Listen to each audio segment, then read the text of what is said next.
Philip Paulwell did not acknowledge me as his friend. This is One Avenue, a space for your news, views, reviews, and much more. Welcome back to the space, all hopeful people. Thank you very much for supporting the channel. And if you are new here, don't forget to subscribe to the channel, like and share the content. Turn on your post notification bell so as we drop a content, it will be instantaneously available to use. Hopeful and loyal people, today on the Avenue, we will be looking at Prime Minister Andrew Holness' speech that he delivered at the Port Royal commissioning ceremony for the Port Royal pipeline replacement project, January 7, 2025. Some people, let us get into it and hear what this man got to say. At the meantime, leave your comment in the comment section below, like and share the content, and if you are new here, welcome to the space, a space where you are welcome to participate. Some people, let's get into it and hear what this man got to say. Thank you, Master of Ceremony, for your masterful mastery of the ceremony so far. Allow me to specially acknowledge your Minister of Water, Senator the Honorable Matthew Samuda, Minister without portfolio in the Ministry of Economic Growth and Job Creation, and the Permanent Secretary in the Ministry of Economic Growth and Job Creation, Mrs. Arlene Williams, very hard-working Permanent Secretary. Philip Paulwell did not acknowledge me as his friend. But we have been friends for a long time. We consider ourselves to be political batchmates. We came into the politics almost at the same time. Of course, we had different fates.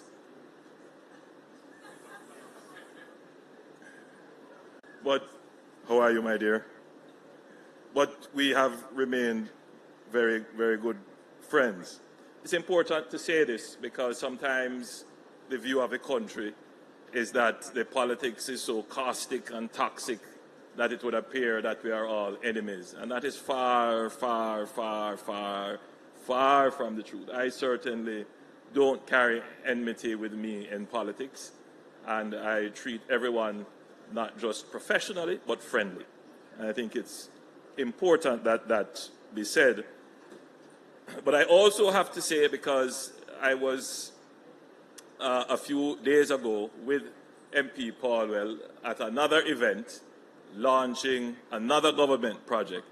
And when I returned home and had an opportunity to check my phone, I saw several messages of persons complaining as to why it is that I am launching a major project such as the Spark project in MP Paulwell's constituency. Why couldn't it be one of the other, 48 or 49 constituencies? And I reflected upon that, and especially since I'm here today now doing another project, there might be a feeling that there is some special provisions for MP Paulwell. Far, far from it. It is all coincidental. But I will use this opportunity to make another point, that when it comes to the expenditure of public resources, we try desperately not to look at the politics of the expenditure, but rather to look at the benefit of the people.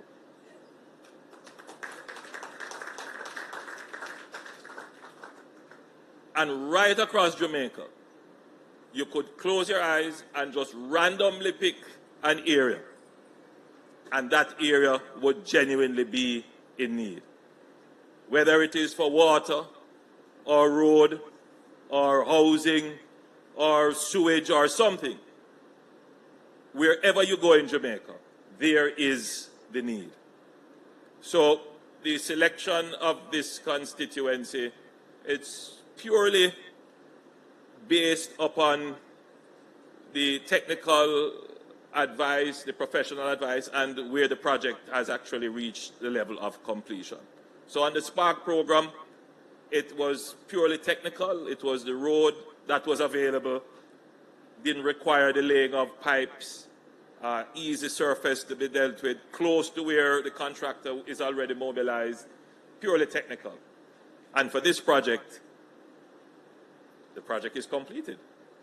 So we are here to launch the completion ceremony of the project, to acknowledge that the government has made a significant investment, over 530 million Jamaican dollars, in putting in new water mains into the town of Port Royal. And I want to just specifically explain what we have done here. We have laid approximately 8.6 kilometers of modern, high-density polyethylene pipes. Now, it's very important that we have an appreciation for what this is. It is not that there were pipes in Port Royal, but those pipes were laid very close to the time of the major earthquake. I meant that as a joke. No, the point to be made is that these pipes were laid maybe 60 to 70 years ago. And so they are old. But not just that, the diameter of the pipes that were laid, they were very small diameter pipes, so they couldn't carry the volume of water that is necessary. And having been laid for so long, the internal carriage area of the pipes would have become encrusted. And so the pipes themselves would have gotten smaller. So the people of Port Royal were literally suffering from aged infrastructure. And this aged infrastructure simply could not carry the volume of water. It couldn't take the pressure of the water, and they would break frequently. What we have done is to change the kind of pipe that we have put in place. So it's no longer the old metal pipes that could become rusted and encrusted. No. What we have laid now are high-density polyethylene pipes, which are very robust, a little bit more flexible, and they are designed to last much longer than the old metal pipes. And these pipes can take the pressure of the pumped water supply to the area. And they are of a larger capacity as well. So there will be more water for Port Royal. This was done at a cost of approximately 533 million Jamaican dollars, and over 2,000 residents of this area, not to mention the persons who visit here on a weekend and the possible cruise ship visitors. They will all have the convenience of potable water. So this is a major achievement that the government is marking by this ceremony. And I'm certain that the people of Port Royal are very happy, very, very happy to have this improved facility. Indeed, they mark it as an improvement in the quality of life that they experience.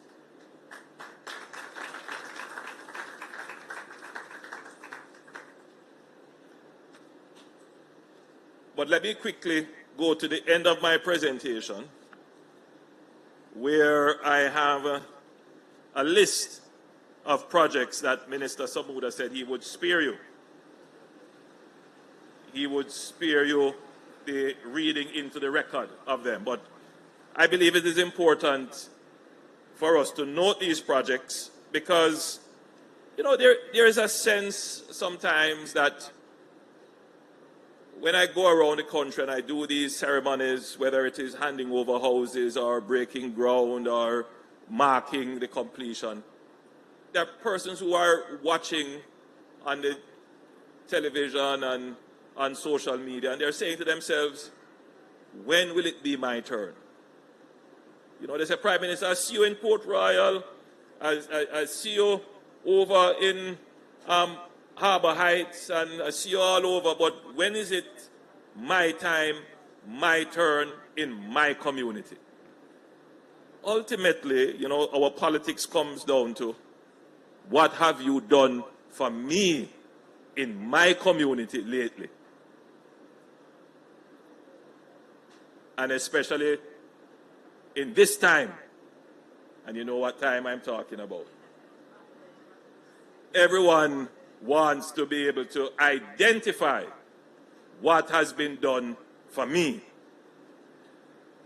Now, there are those who would look at this and say, you know, this is incredibly selfish and a threat to our democracy if politics is only going to be decided on the basis of what is done for me. Then what happens to the national good?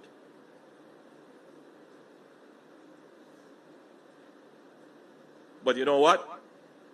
It is the nature of democracy. And it is not just Jamaican democracy. It is the nature of the electorate.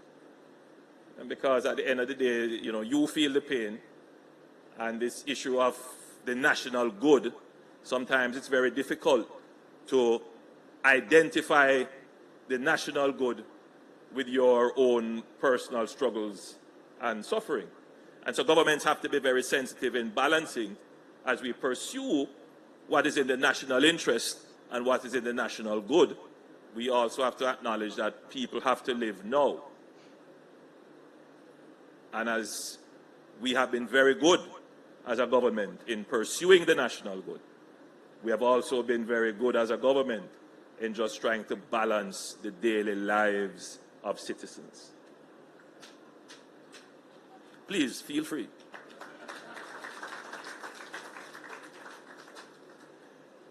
It is the reality of government. It is, and I acknowledge that. But governments have to do it very carefully.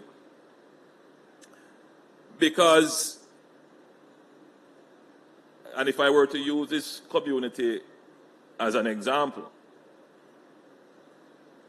I used to come here quite regularly when I had fishing as a hobby.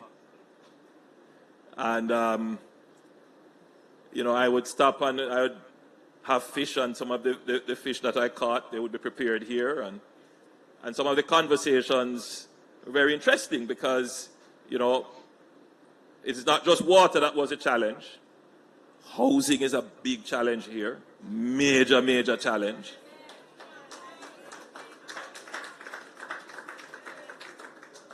You know, and I could go on and on. I know the area very well. I know what the challenges are here. But that we have spent $533 million here. The residents who are the beneficiary of that, they are not going to contemplate where else we didn't spend the $533 million. In other words, the residents who benefit from the opportunity are not going to consider the cost to others of the opportunity to spend the money here. That's just the nature of politics, right? So the job of the government is, when we are spending the resources to meet your individual and personal need, we also have to balance what does it cost for others whose needs are not met. Because that $533 million could have been spent in a community in Northeast Manchester. It could have been spent in my constituency, all over Jamaica. So the role of the government, my friends, is to try as best as possible to meet the needs of the people, their individual needs, what they see in front of them, but also to spend in such a way that in the expenditure, we increase the capacity and capability of the government to gain even further revenue to meet the needs of those persons who did not benefit from the expenditure that we made here. So we have to be very strategic. So you might be asking the question then, why Port Royal? Why did we spend it here? Clearly there is a need. But Port Royal is also very strategic. Very strategic. Very special, I agree. Very special. But Port Royal is also very strategic. So a few years ago, when we were looking at how do we increase the productivity of the country, or put it another way, how do we create new industries for growth, Port Royal was high on the agenda because you have certain heritage assets here that have been for decades, maybe centuries, underutilized, but if properly developed, could provide the revenues that would not only develop Port Royal, but develop the wider Jamaica. But to get to that point, we have to make certain investments in Port Royal. And one of the critical investments to be made was to put in place the facility for docking cruise ships. We have made that investment. The second investment was to put in place some facilities to receive the cruise ship visitors when they come. And we have put in place the new pier and customs facilities there. It's a lovely facility. We have built a new museum and restaurant, which I will be back here to open shortly. Yes. And we have started to do some improvements of the sidewalk and various other things within the town. Investment. And then now we have made this massive investment again in the water. We have one more major investment to do, which is on way already, and that is in the sewage. We have actually built the sewage plant. Now we have to lay the pipes to connect the homes and the facilities to that treatment plant. And then another major investment to come, which is to give you a beautiful road from the roundabout straight into the town.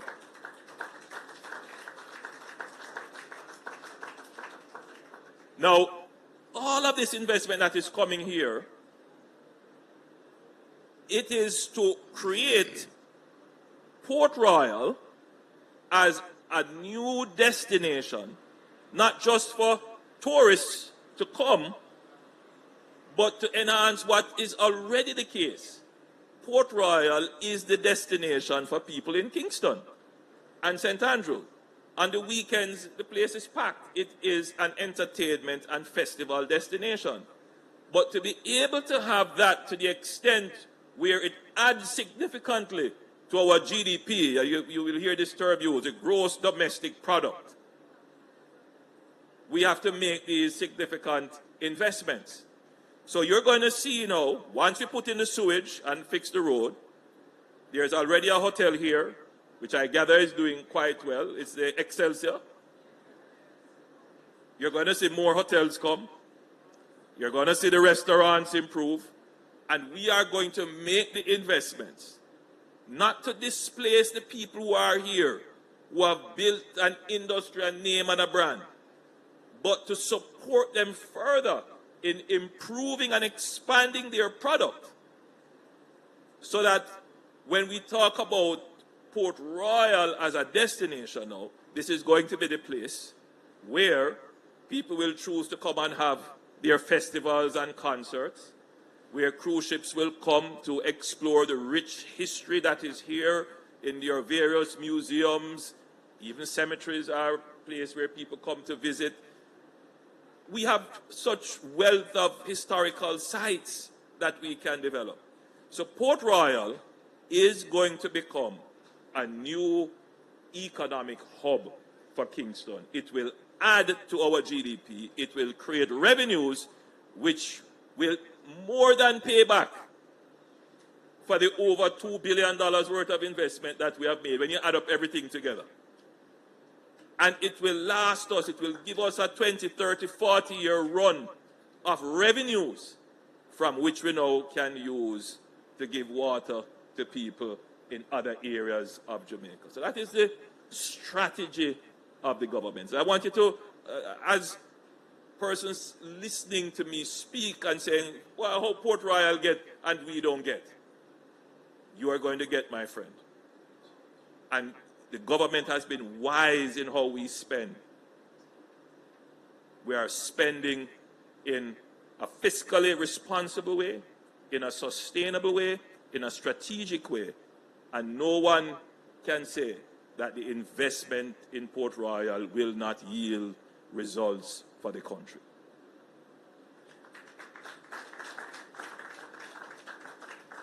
But having said that, I wanted to commend the NWC for being good stewards of the public resources and being able to make these kinds of investment. And I commend them because the history of the NWC is that they have not been able to make these kinds of investment in a sustained way. But more than that, they have not been able to make these kinds of investments without government support or borrowing. I want to emphasize that. Everybody wants the government to do everything, which is right. That's why you have governments. You put them there and you give them the authority to be able to treat with the situations that you have. But the responsibility of the citizen and the electorate does not stop there. How does the government provide for you? There are some people who really don't care as long as it is provided. But we have seen, and it has become a destructive element of our history, that if you provide development through borrowing, you, one, limit the potential of the development, not just in the long term, but in the short term, and you end up paying more for the development than you would have. And worst of all, you end up burdening future generations to pay for your consumption today. This government is committed to develop Jamaica without depending on borrowing.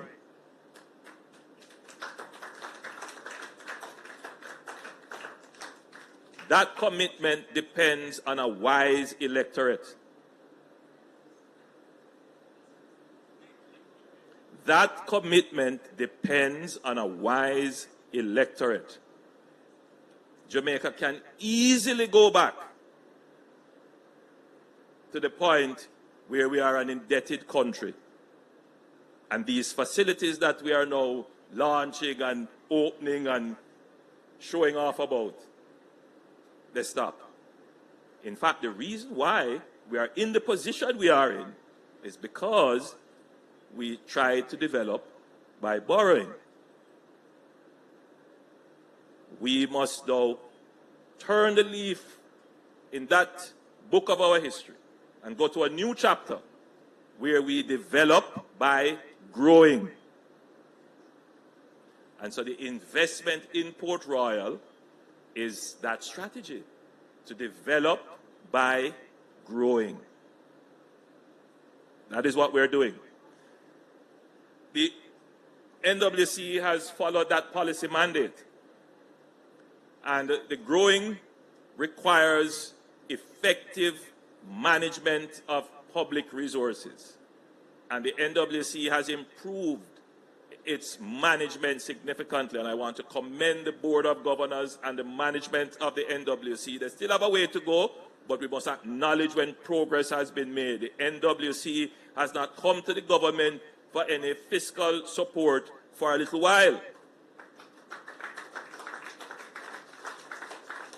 I know they had some challenges with the new remuneration package, and during COVID, you may have had to come for some support, but not because of bad management and burial, not because of bad management. The economists would say exogenous shocks, things outside of your control.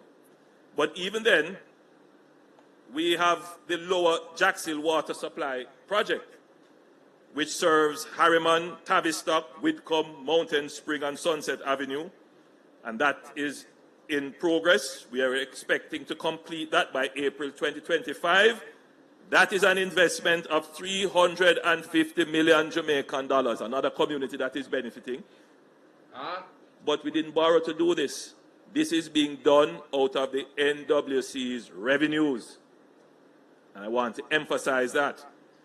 In St. Anne, in the St. Anne's Bay to Landover pipeline, we are making good progress. In fact, we are well advanced. We expect to complete that in May 2025, and that's $550 million worth of expenditure. That one is another strategic investment, because that pipeline is going to open up great opportunities for housing along that corridor, meaning more revenues coming in to the government.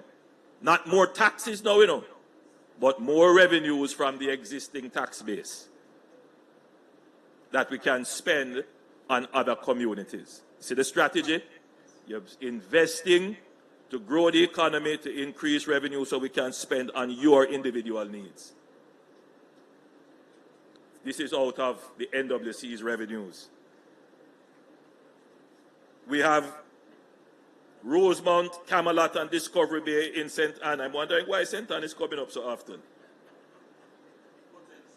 Hotels. Okay, good. And December, this we expect to be finished December this year. That's $350 million, again out of the NWC's revenues. Plumbago, Orchid Path, sewer extension works in Mona, and I see that that is going on. We expect it to complete that in March 2025, $75 million out of the NWC's revenues. That is not from government support through any taxes or from any borrowing. That's strictly from the good management of the NWC to generate the revenues to make these investments. And we have some upcoming water supply projects in Eastern St. Mary. We're going to make an investment there in the St. Mary water supply project. That's $600 million.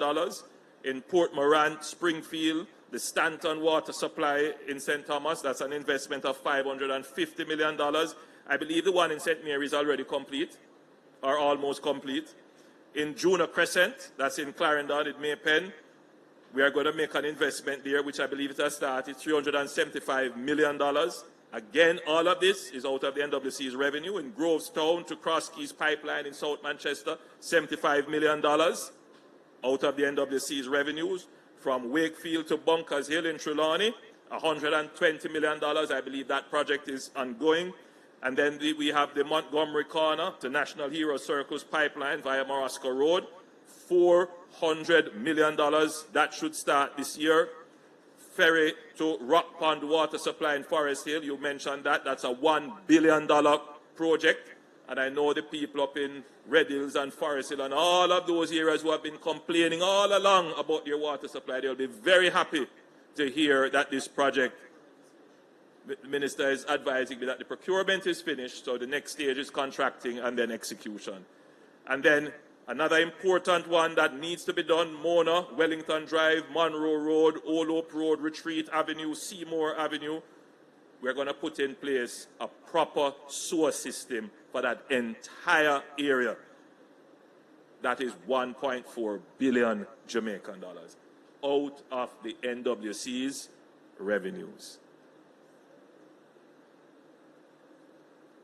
Not borrowing, not from government, not from your taxes, but just from the operations of the NWC.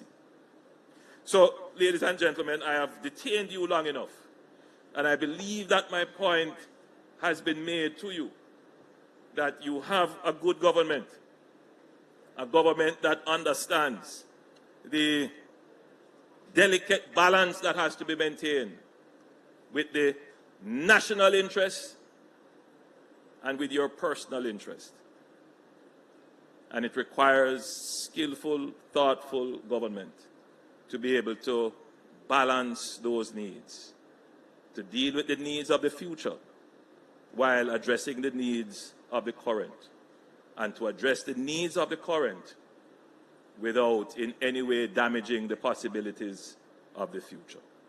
So, Madam Councillor, it's good to be in your area, and I'm sure that you, though we are on opposite sides, but I'm sure that the message, I see the smile on your face, and I'm sure that the message has resonated with you.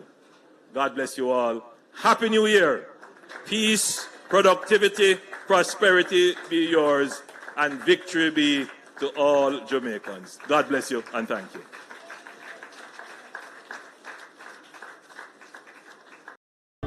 As you can hear, my people, that's all for now, Don't forget to like, share, and subscribe to the channel. Catch you in the next one. I'm out for now.